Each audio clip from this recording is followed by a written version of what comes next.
Bonjour, Dieu a ordonné comme une loi spirituelle que ceux qui l'aiment et ceux qui le servent, les croyants doivent marcher par la foi. Il dit « Mon juste vivra par la foi ». C'est une loi spirituelle. On ne peut pas faire autrement que de marcher par la foi. On doit être des hommes et des femmes de foi. Il ne peut en être autrement. Alors, dans cette vie qui est une vie de foi, il peut y avoir des saisons de découragement, il peut y avoir des saisons où on a une foi qui est affaiblie, mais il faut en sortir. Et il faut revenir à une foi pleine et entière. Dieu veut que tu aies cette foi pleine et entière. Dieu veut que ce qu'il t'a promis, tu le vois, tu le touches, tu le goûtes, tu le manges. Que tu puisses toucher au miracle de Dieu dans ta vie. Je prie cela dans le nom du Seigneur Jésus-Christ. Et avant d'entrer dans notre sujet, je veux qu'on puisse entendre un témoignage aujourd'hui. Hello la régie. Salut Jérémy. Hello James. Alors c'est quoi le témoignage d'aujourd'hui? Alors, le témoignage vient de Cynthia qui vient de Haïti. Il y a quelques mois, j'ai suivi une émission de prière inspirée avec Jérémy Sourdril et le pasteur Elad Diallo intitulée « Je sortirai de cette situation impossible ». Pendant cette émission, Jérémy a pris le temps de prier pour les personnes atteintes de règles douloureuses. Faisant partie de celle-ci, je me suis mise à genoux et j'ai prié avec une foi comme jamais auparavant. J'étais convaincu que Dieu m'avait guéri. Comme j'avais quelques pilules pour lutter contre ces douleurs, j'ai décidé de les jeter le lendemain matin. Depuis ce jour, je n'ai plus eu de règles douloureuses. Je suis sorti de cette situation qui semblait impossible. Je remercie le Seigneur chaque jour pour cette guérison et je prie également pour qu'il continue à vous garder et à vous accompagner dans votre immense travail pour son royaume. Que vous soyez abondamment bénis au nom de Jésus-Christ. Gloire à Dieu. Merci Cynthia pour ce témoignage. Décidément, dans cette émission, il y a beaucoup de guérison. Et je vous bénis, Cynthia, si vous avez un témoignage, vous aussi, frères et sœurs, vous pouvez témoigner donc à l'adresse qui s'affiche. Alors, on bénit Haïti et tous les Haïtiens, Haïtiennes, que le Seigneur vous bénisse. Vraiment, que la main du Seigneur soit sur vous et que par votre foi, vous puissiez voir des choses extraordinaires partout où vous êtes. Pour la gloire de Dieu, que le Seigneur vous bénisse vraiment. Alors, la foi, c'est donc un style de vie pour le croyant. Dieu demande la foi, Dieu cherche la foi. Et je vais vous donner aujourd'hui un exercice donc, pour cette journée. Alors donc voici l'exercice du jour. Écris une chose qui te semble impossible sur un cahier, sur ton téléphone, ton ordinateur et accomplis-la par la foi. Alors, ce sera sûrement en 2 étapes, mais la première de ces étapes, importante, c'est que tu puisses écrire cette chose. Écris-la. Ça paraît fou, ça paraît impossible, mais écris-la. On a entendu ce témoignage.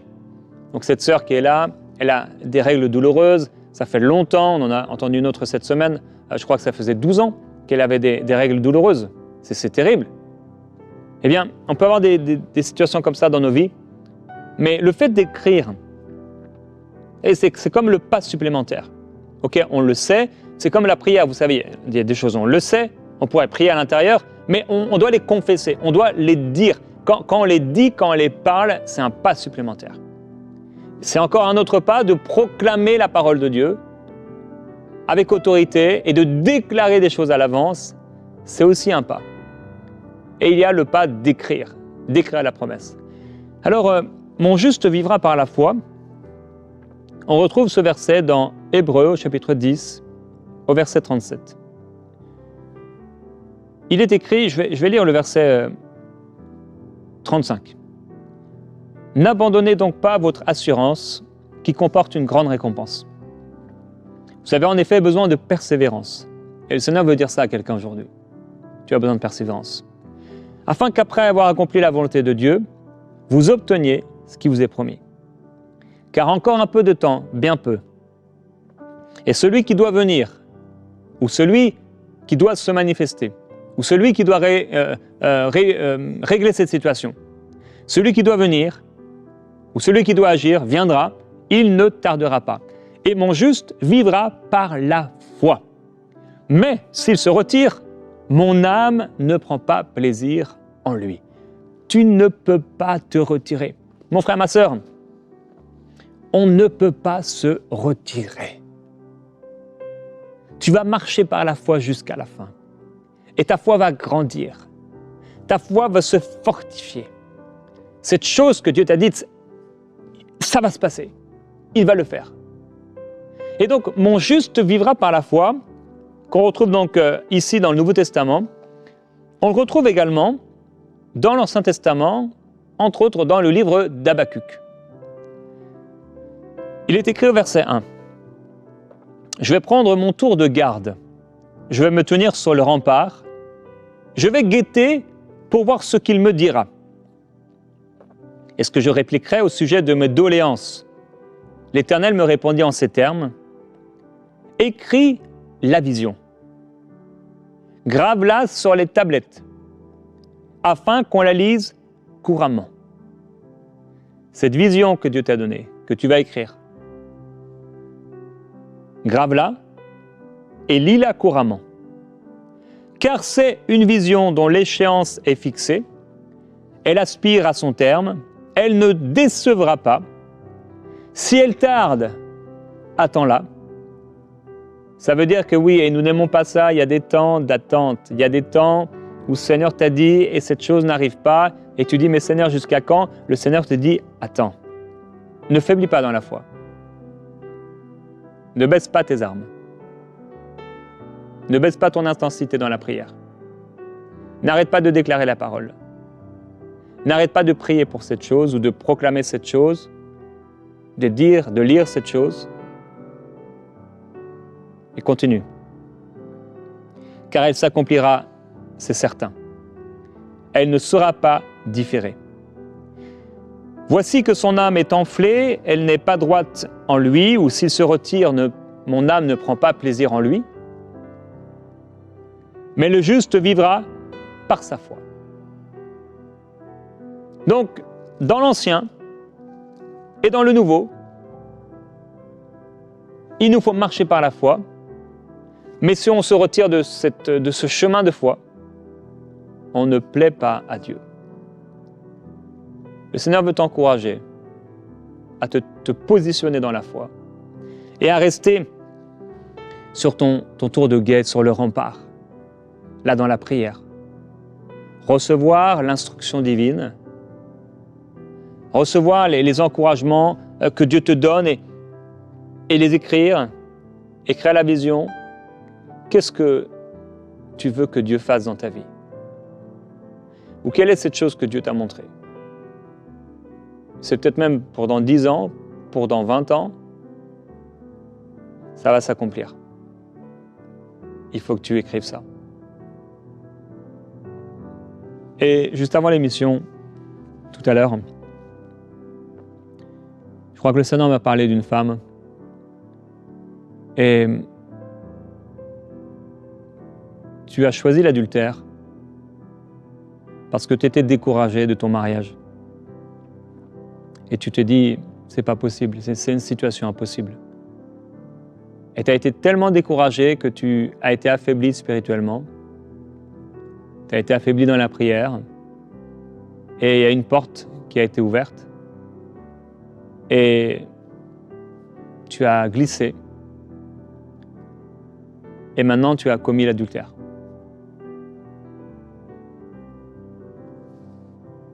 J'aimerais te lire un passage. Toujours dans Hébreux, chapitre 13, au verset 4. Dieu dit « Que le mariage soit honoré de tous et le lit conjugal exempt de souillure. Car Dieu jugera les débauchés et les adultères. » C'est pourquoi cette situation ne peut pas durer. Pendant un temps, tu as été peut-être criblé, et le diable t'a criblé, comme on crible le froment. Mais Jésus dit à Pierre, j'ai prié pour toi, afin que ta foi ne défaille pas. Et toi, quand tu seras revenu, affermis les frères. Et je veux t'encourager, toi qui as commis l'adultère, à arrêter tout de suite cette relation, à couper aujourd'hui même cette relation. Fais-le par la foi. Coupe cette relation par la foi, en croyant que Dieu est capable de guérir ton mariage, de guérir ta vie. Il y a aussi des personnes, vous êtes entrés dans des relations avec des hommes mariés, parce que vous avez perdu la foi concernant votre futur, concernant le mariage. Mais Dieu est capable de le faire. Reste dans la foi. Demeure dans la foi. Si tu quittes le domaine de la foi, si tu t'éloignes du domaine de la foi, si tu te retires, tu ne vas plus plaire à ton Seigneur. Ici, l'auteur, il dit, quant à nous, nous ne sommes pas de ceux qui se retirent pour se perdre, mais de ceux qui croient pour sauver leur âme. On fait partie des gens qui croient, on fait partie des gens qui continuent d'avancer. On fait partie des gens qui continuent coûte que coûte. On se doit de continuer. On ne peut pas s'arrêter. Il faut qu'on continue, il faut qu'on avance. Or, sans la foi, il est impossible de lui plaire. Celui qui s'approche de Dieu doit croire qu'il existe et qu'il récompense ceux qui s'approchent de lui. Waouh! Sans la foi, c'est impossible de plaire à Dieu. Si on n'est pas dans la foi, on ne peut pas lui plaire. Il faut que notre foi s'élève parce que très souvent, on pense tellement petit, comme si Dieu était limité à un pays, à un endroit, à une famille, à une structure commerciale, à une société, à un gouvernement. Dieu n'est pas limité par ça. Dieu peut agir bien au-delà. On a reçu il y a quelques jours un pasteur. C'est un homme qui a un ministère d'évangélisation, c'est aussi un pasteur. Et un jour, il se retrouve donc dans un pays, un endroit extrêmement pauvre. Alors, il vient déjà d'un pays qui est connu quand même pour être pauvre, voire très pauvre, même s'il y a dans chaque pays des richesses. Et pour sa conférence d'évangélisation, il dit qu'à chaque fois, en fait, ça coûte beaucoup d'argent, souvent des centaines de milliers de dollars, et donc il a toujours besoin, à chaque fois qu'il commence une campagne d'évangélisation, il n'a pas les fonds nécessaires. Donc c'est toujours par la foi. Et toujours le Seigneur agit. Et donc il se retrouve dans ce pays, ils ont des factures importantes qu'ils doivent payer, et là ils sont dans ce pays et il n'y a rien. Et donc il dit, mais Seigneur, comment tu vas faire? Tu m'as jamais abandonné, mais là, c'est pas possible. Et finalement, il rencontre là une personne qui va le voir et qui lui dit, Dieu m'a mis à cœur de vous donner cela. Et donc, il prend ce que la personne lui a donné, un gros sac, et le soir, il met ça dans son lit. Il arrive à l'hôtel, en fait, il met ça dans son lit, dans sa chambre d'hôtel, et il va dormir. Et donc, il remercie le Seigneur pour les offrandes qu'il a reçues pour le ministère, pour l'évangélisation. Et en fait, il se réveille donc le lendemain matin. Là, il regarde, et je ne sais plus combien c'était, mais plusieurs dizaines de milliers de dollars. Je crois que c'était 100 000 $, si je ne me trompe pas. Oui, c'était 100 000 $. En billets de 100 $. C'était ça, 1000 billets de 100 $. Dieu est fidèle. Et Dieu lui a montré, lui a dit, je ne suis pas limité à un pays, à une ville. Je ne suis pas limité aux hommes. Vous pensez comme ça, mais moi, je ne suis pas dans ce genre de pensée. Et ça a été une nouvelle leçon de foi pour cet homme. Alors, peut-être tu n'es pas un évangéliste, mais il y a des besoins dans ta vie et aussi pour ces besoins, tu dois croire que Dieu est fidèle. Et par rapport à ce que Dieu t'a demandé d'accomplir, tu dois croire qu'il est fidèle. Peut-être aujourd'hui, avoir ça, c'est une montagne. Mais demain, avoir ça, ce sera rien. Et quand je vois comment le Seigneur a agi, notre premier miracle de foi, c'était au tout début, on venait ou on allait, on avait créé l'association Enseigne-moi. Et on avait besoin de 3 900 et quelques euros. Et une étudiante a reçu ça sur son compte, et elle nous a fait don de cela, et c'était un miracle. Et il disait d'ailleurs cela, qu'il faut être reconnaissant, même pour les petites choses. Et pour nous à l'époque, c'était une grande chose. Waouh, 4 000 euros, waouh, c'est fou! Aujourd'hui, on dépense plus de 4 000 euros tous les jours dans cette œuvre. Tous les jours. Dieu est fidèle. Et si on cherche premièrement son royaume et sa justice, il s'occupera de tout le reste. C'est pourquoi dans Hébreux chapitre 11, il nous est parlé d'Abel, d'Enoch, de Noé, d'Abraham, de Sarah, d'Isaac, de Jacob, de Joseph. Il nous est parlé des parents de Moïse, de Rahab et de beaucoup d'autres. Gédéon, Barak, Samson, Jephthé, David, Samuel, les prophètes, etc.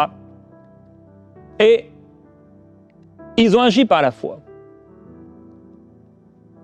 Ils l'ont fait par la foi. On peut penser à Noé et se dire, mais c'était complètement fou. Comment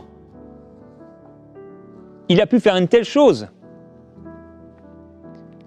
Certains pensent qu'à ce moment-là, il ne pleuvait pas sur la terre. Et que c'était simplement, les terrains étaient irrigués de l'intérieur, l'eau remontait, ou une vapeur descendait. En tout cas, peu importe, mais c'était déjà, même ce qui a déjà eu de la pluie ou pas, c'est une folie de penser qu'une telle chose, un déluge, allait arriver. Et je veux déclarer au nom de Jésus-Christ le déluge de bénédiction sur ta vie, le déluge de grâce sur ta vie, le déluge de prodige sur ta vie. Lorsque nous avons fait notre première campagne de dons, peut-être la deuxième, on avait à l'époque entre 15, peut-être 20 partenaires mensuels qui donnaient peut-être 50 euros par mois ou 30 euros par mois, 20 euros par mois. Nous, on avait besoin de 1000 partenaires. C'était impossible, humainement parlant, impossible. J'étais tombé sur une statistique en disant que, en fait, c'était peut-être 2%, je crois, des personnes qui faisaient des dons de manière assez régulière, qui pouvaient devenir partenaires mensuels. C'est impossible. Dieu a fait un miracle. Alors c'est son œuvre. Mais ta vie, c'est sa vie. Et cette vision, c'est sa vision. Et ce projet, c'est son projet. Et c'est le projet qu'il a mis dans ton cœur. Fais-le par la foi. Père, je prie que, comme Noé, il avait peut-être l'air d'être fou, mais il avait reçu ta parole. Et sur ta parole, il a marché. Sur ta parole, il a continué d'avancer. Sur ta parole, jour après jour, semaine après semaine, mois après mois et année après année, il est resté fidèle. Il a été tenace. Il a été déterminé. Souvent, il devait être fatigué. Il prenait un temps de repos et il continuait. Seigneur, merci pour cet exemple de foi. Dieu va aller couper ses arbres, prendre de la résine, salir ses mains.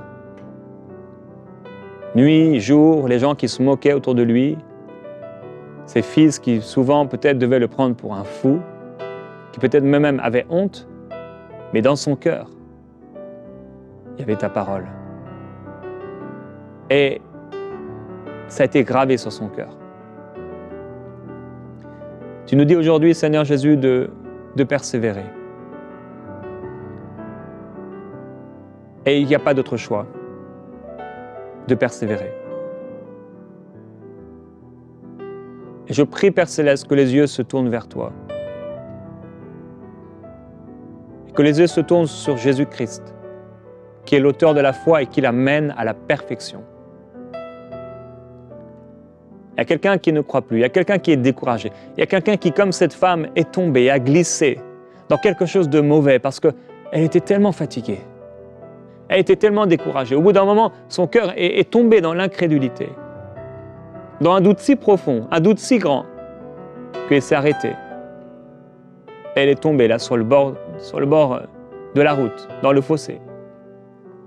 Et si c'est toi, mon frère, ma sœur, je prie pour toi, que le Seigneur te relève. Père, je prie pour cette personne qui a été tellement découragée. Le temps est tellement long.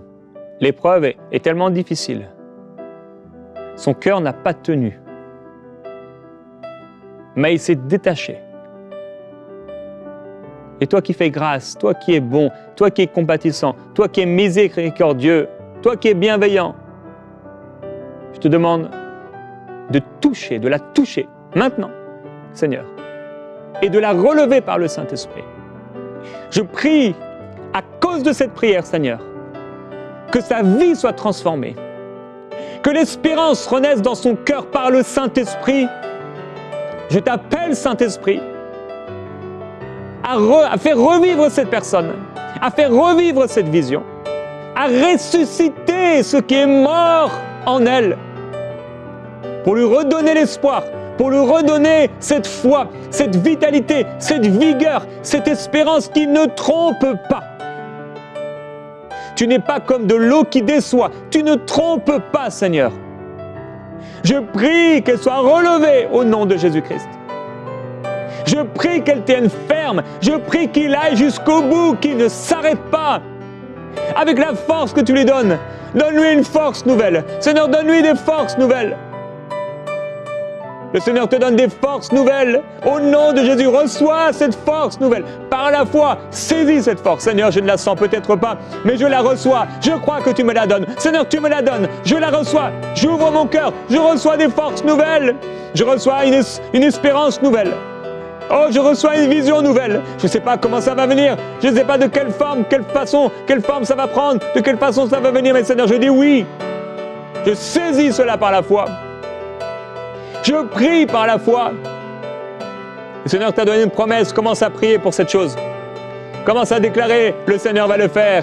Le Seigneur va le faire. Je vais le voir de mes yeux. Je vais le toucher de mes mains. En son nom, je suis guéri. En son nom, je suis délivré. En son nom, cette chose est accomplie. En son nom, cette œuvre se fait. En son nom, cela arrive. Dieu n'est pas un homme pour mentir, il va le faire. Sa parole n'est-elle pas comme un feu, comme un marteau qui brise le roc? Ce que tu as dit, tu vas le faire, Seigneur. Ce que tu as promis, tu vas l'accomplir dans le cours des années. Tu es Dieu. Tu es Dieu. Je te glorifie, Seigneur Jésus. Et dans ce temps de prière, je veux t'encourager, toi qui t'es éloigné du Seigneur. Parce que tu n'as pas vu cette chose. Tu n'as pas vu cette promesse. Et tu t'es éloigné. Reviens. Reviens à ton Seigneur. Toi qui as été rebelle. Toi qui as fermé ton cœur. Reviens. Seigneur dit, reviens, toi qui as été comme une fille rebelle, reviens. Et je guérirai ton inconstance, je guérirai ton cœur, et je te protégerai, car tu es à moi, dit le Seigneur. Père, je prie, tu n'as pas dit ton dernier mot, et tant que tu n'as pas dit que c'est la fin, cette fin ne peut pas arriver. Je prie qu'elle soit fortifiée, qu'ils soient puissamment fortifiés dans leur être intérieur. Et que cette chose que tu leur as demandé de faire, qu'ils le fassent par la foi. Oui, mon frère, ma sœur, écris la vision, grave-la, accomplis-la, fais-le par la foi.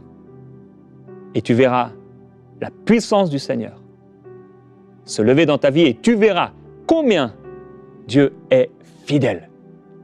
Si tu tiens ferme dans les difficultés, si tu tiens ferme et tu demeures ferme et stable dans la tempête, et tu continues de regarder à lui qui amènera ta foi à la perfection, si tu te détaches de ce péché qui veut t'envelopper si facilement, le Seigneur se glorifiera dans ta vie et tu deviendras une grande source de bénédiction pour ceux qui t'entourent et pour ceux qui viendront après toi. Tu es béni en Jésus-Christ. Fais-le par la foi.